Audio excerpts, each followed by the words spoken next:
Moving on to Railroads and Industry, Part 4. We're continuing with Rockefeller and Standard Oil.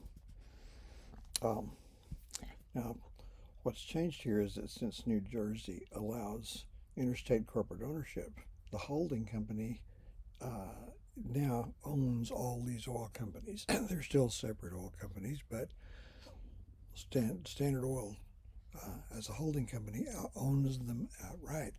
Now, they still have their minority stockholders, and they're happy because Standard Oil is really quite profitable.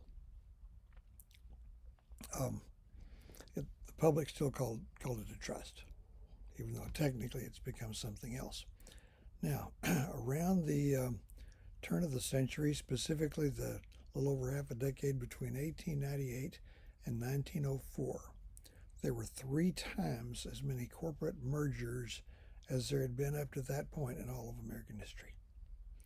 A merger occurs when 2 or more corporations simply lump themselves together into one single new entity.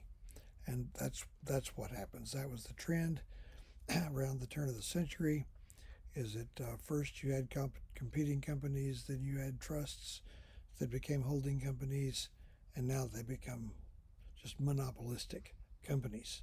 Whereas a holding company owns a bunch of refining companies. In this case, the refining companies simply combine into one single entity without any pretense. That's what happens as well. Now, the public, by that time including a president named Theodore Roosevelt, were cautious about this. So there'll be more intervention later. What eventually happened to Standard Oil was that, and we'll come to these guys in the next unit, so-called muckrakers. Theodore Roosevelt called them muckrakers. Investigative reporters.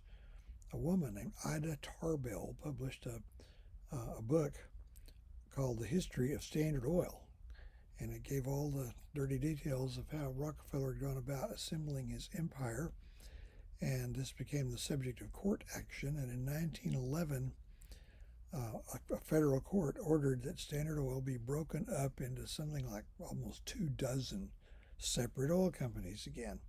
Well, Rockefeller had retired from active management when he was about 60 years old, but he was the chief stockholder in all of these 24 oil companies. And a weird thing happened. It turned out that they were more valuable.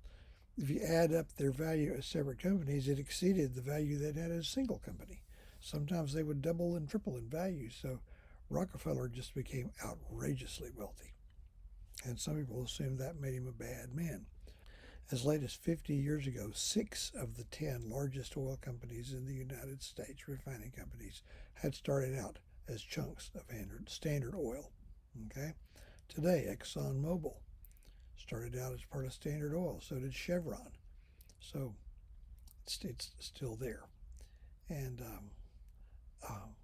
Rockefeller's wealth was measured in today's dollars, translated for inflation, in the hundreds of billions of dollars. Hardly even thinkable. And his descendants remain very wealthy as well.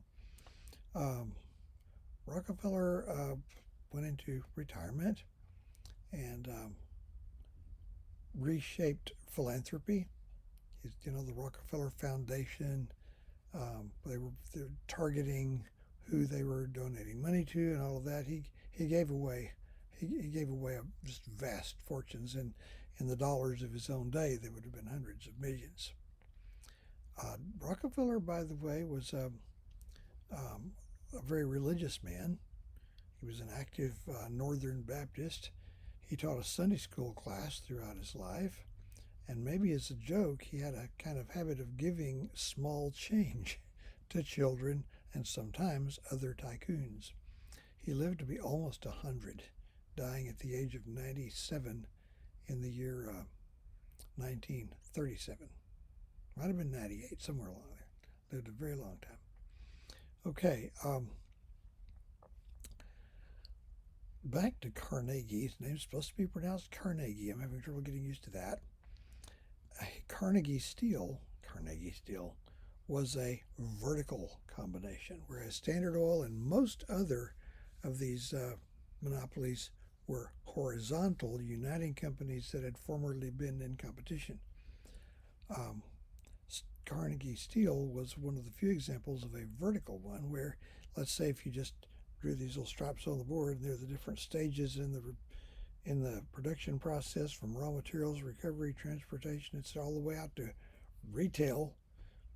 If you control all of them, not control in a monopolistic way, but you just, well, maybe an example would serve better. By the time he got it all rigged up the way he wanted it, Carnegie did not buy iron ore from the people who owned the iron mines. Okay?